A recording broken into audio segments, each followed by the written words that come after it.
Too hard. Two hard acts to follow. I think. Actually, I'll put this the other way up. Right. Okay. Well, I enjoyed those two, so I thought of calling this book A Grain of Sand, so that might be a help along the way. I'm going to talk about my new novel, just out, called Grace and Mary, and I think that I can just manage to fit in three things, which will be quite enough. The first is how it came about, because it's not only unusual, in my experience, it's unique. I wrote a novel called Remember Me, which came out, let's say, 5 years ago, which was the end of an autobiographical series, and it ended with the suicide of my first wife.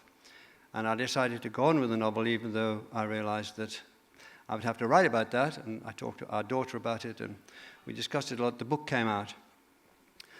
And I've been writing fiction since I was 18, but this sort of finished me off, and I didn't want to write any more fiction. The world didn't hold its breath, by the way, but I didn't want to write any more fiction. I wrote a book about the King James Bible, non-fiction. It's something that happens to you, fiction. It becomes a way of thinking when you're quite young, as Sophie will tell you, and every other author will tell you. And everything I say about what I write can be contradicted completely 1,000 times by other authors, and they will be right too. But this is the way I do it, and I can't see any point in talking to an audience like yourself without trying to tell trying to tell the truth. I couldn't think of anything. Nothing moved me. I was stopping making scrawly notes. The whole thing just stopped.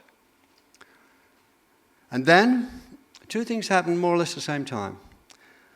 I woke up several times over a period of, let's say, a month.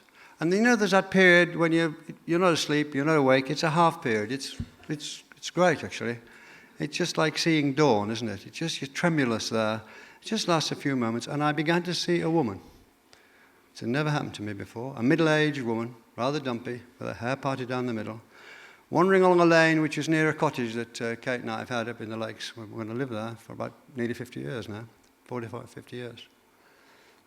And I didn't know. And I thought she might have come from a big house that had burnt down. I once thought of writing a book about the German High Command going to a house like that in Cumberland. And she might have been a maid. I couldn't. She wandered around. And then I thought, she's my mother's mother. She's my grandmother. I might have met her twice for 10 minutes at a time, but I was never allowed to meet her. When she was a kid, she had an illegitimate child.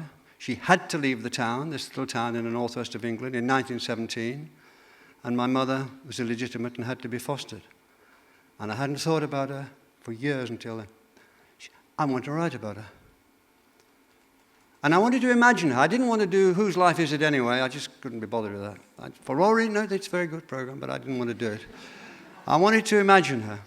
I knew a few things. I'd learnt them along the way. One, that her mother had died when she was born. She'd been brought up with 4 sisters and brothers at a little farm near the town that I was brought up in. And then she'd had this child. And then she'd gone across the border, banished like they were in the days of Elizabeth I, to Scotland, where she was a housekeeper. I saw for 2 smudges of time when I was a child, for about 10 minutes each, that's all. When I was 18, and I was leaving Wigton, going to university, my mother said very brusquely, and she wasn't a brusque woman, she was elegant, quiet, determined woman in her own quiet way. She said, that woman, woman who came in, can you remember? I said, yes, I did. I suppose partly fibbing, misremembering helpfully. And she said, that's my mother. She's your grandmother. And she never said another word about it as long as she lived. And I never asked her another word about it because I didn't want to obsess her about it. That happened at the same time as my mother was about 90 and going into what became vascular dementia. For 5 or 6 years up in Cumberland, I was here, so went up to see her again, so did the children, again and again, and so on. So that was going on, and it was a strange thing to watch because my mother was, as it were, coming apart. And there were wonderful moments, and the book is, I don't talk about the book, there were wonderful moments because people are still people. She was still there. And you'd give anything just to be there with her. I was an only child, like a lot of people born just as the war broke out. I remained an only child. And she was my whole world, really. I slept in the same bed as her. We had a one up, one down, that sort of thing, which is now mocked too easily these days. Wash house, lavatory outside lavatory, that sort of thing. When my dad was in the war, she took cleaning jobs around the place to get an income. I went round with her, in these big houses and so on. She looked after me. She said very little in the way of paying compliments, or put it another way, absolutely nothing in the way of saying compliments. She never in her life said she loved me, and I never in my life missed it, and I never in my life doubted it when I look back at it. But this woman who was so coherent, who'd faced the business of being called and known to be a bastard in that town in the 1920s, which was cruel and nasty and mean in one streak of it, although it was lovely, community, infinitely varied in its attempts to lead a rich life on small means. It was all that, but it had this streak of cruelty. 12 churches in a town of 5,000 people, each one of them against what had happened to her. She could have had a brand. She could have had a scarlet letter. And what she did was she took it on, this town. She didn't sulk. She didn't run away. She could have got away by being very clever, which she was. The teacher who taught me at my infant school. I went and he said, your mother could have got a scholarship. But when she was about 11, something happened, and she faded away in the class. And I thought later, I know what happened. Somebody had said to her, you know you're a bastard. And she had to absorb that. And the way she'd absorbed it was to come into the town in everything. There's two factories, one for men, one for women. Women's factories made clothes. She went into that factory and made buttonholes for 7 years. Did it merrily, cheerfully. The only thing she ever said about her life that had any sort of recognition of what had happened to her was a negative. No complaints. Even at the very end, when she was 95, no complaints. And she did all sorts of things. She went to dances, she went to socials, she sang in choirs. On it went. So she was there, but in front of my eyes, she was becoming several different people. There are many forms of vascular dementia, as you all know. But sometimes she's extraordinarily angry and ferocious, which she'd never been. She was quiet and deadly in her put-downs and wit. I've never been as cut off at the knees in my life as often as I was by my mother. And it was great. She was very funny. Or she was sad in a way she hadn't been sad. We found a way to talk to each other through music, through singing. Music's too big a word for it. The fact is that we now know that when we look at the singing Neanderthals, we won't go on about it, all that stuff, time stuff, but the truth is that singing may have been the way we began to talk. You can understand it, why it carries further, and it might have been the beginning, it perhaps was. And singing seems to be deep inside us in a way that nothing else is. And although her memory was in fragments, and there'd be a little bit here and a shard there, and you'd go out of the room, and you'd come back, and she said, why haven't you been here? You haven't been here for, she meant for years, and I'd been here 5 minutes ago. All that went on. And as long as you took it with lightness, it was fine. But we started to sing, or she started to sing. She had a very nice voice. And I think the first thing she sang was Daisy, Daisy, appropriate for tonight. Give me her answer do. I'm half crazy, all for the love of you. Some of you might know that. It won't be a stylish marriage. We can't afford a carriage. But you look sweet upon the seat of a bicycle made for two. And I joined in, because I knew the words. We used to sing them on the back of buses when we went out on trips, on outings and that sort of thing. And song after song after song she could remember. And it was glorious. It was some of the best moments I'd ever had with her. Some of the most private moments. She could remember verse after verse after verse. And after she finished the verse, she could not remember whether she'd had breakfast. And so it went on. Meanwhile, there was this other spectral figure who I wanted to imagine.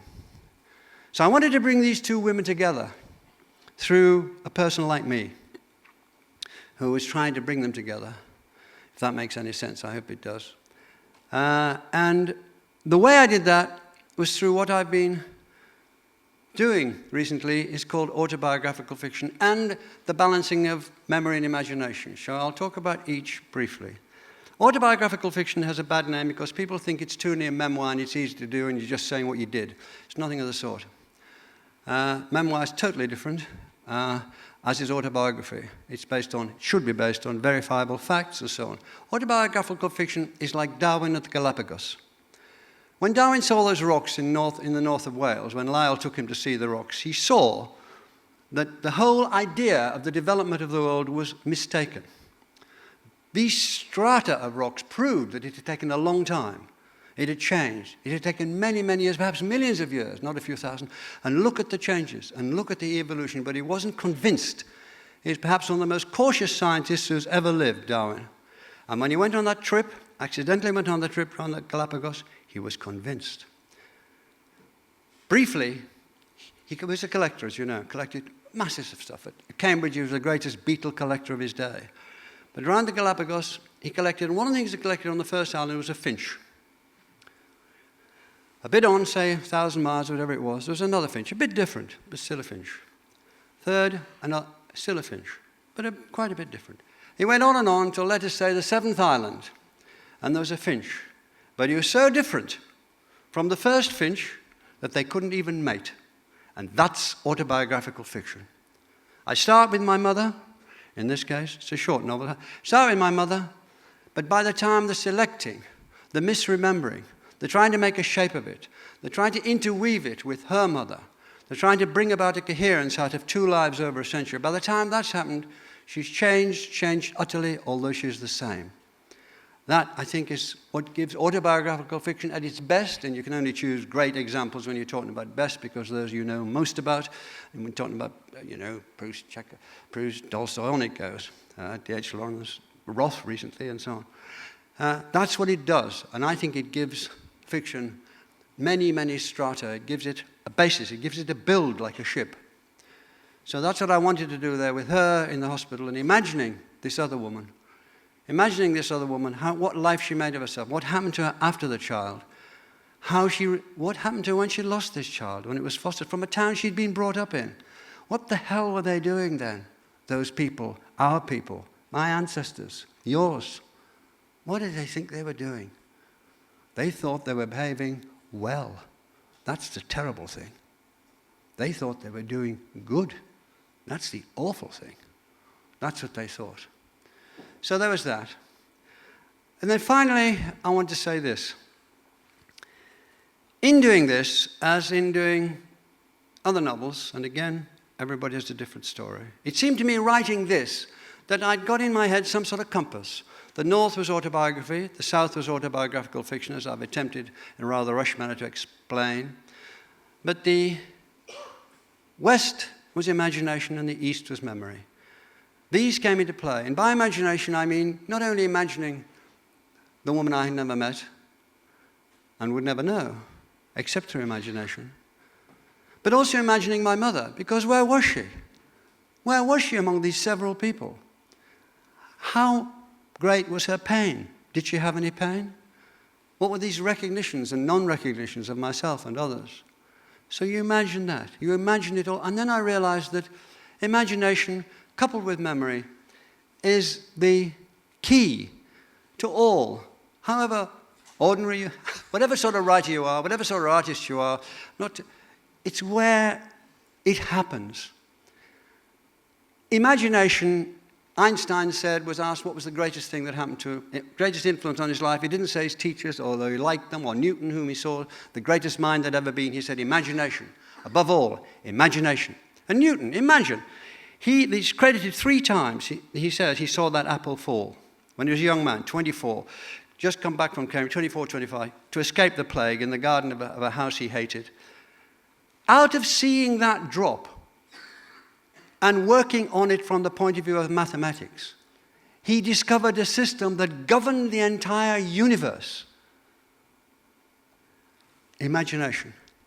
Shakespeare talks about it at the end of Midsummer Night's Dream, and on it goes. This faculty, we're supposed to use 5% of our minds, just like we're supposed to know about just about 5% of the universe. They used to think that the other 95% of the universe was all black and dark and empty, and now they've found it isn't. It's full of dark energy, it's full of all sorts of things which we will explore and know more about. I won't live long enough to know, but it will be known. And similarly, I think the 95% we don't use in our minds, which is junk, oh, that doesn't matter. That is there to be explored. And in the meantime, it's like a manic multiple Clapham junction, I think. interstices going on, connections going on, synapses going on, which throw up things from our unconscious, throw up things in dreams, but also throw up things that we never knew existed until we put them down and imagine them. It happens in everybody's life. It isn't just writers. Writers aren't special at this for one moment. But that is the working thing. And the other thing is memory, or misremembering. And I used to think that I had a good memory, and then I realized what I was doing mostly was misremembering. And it worked better for fiction than anything at all. And you just leap at it, and you take it, and you think, that's what happened. When I saw her, she did that. And if you check it out, it didn't happen like that at all. One small thing, and then I'll finish, about misremembering, which is why it's key for me. I read a novel called The Soldier's Return, about after the death of my father. I'd not really known him. He came back from the war, worked his socks off, then I went away. We never met each other as adults, not much. Not as much as either of us wanted to. Other ends of the country, he died. Oh dear. Right. And I read about him. And I started the book by saying he came round the corner of the council house yard with this thing over his shoulder, and my mother and I were on the steps of the house, and that's how it started. And I told my mother about it. She didn't read my books. She read magazines instead. Dad read the books. And I said, so I wanted to start like that, but it isn't really about Dad. And she said, it isn't like that at all. It wasn't like that at all. And then she said words that have been in our literature since Homer.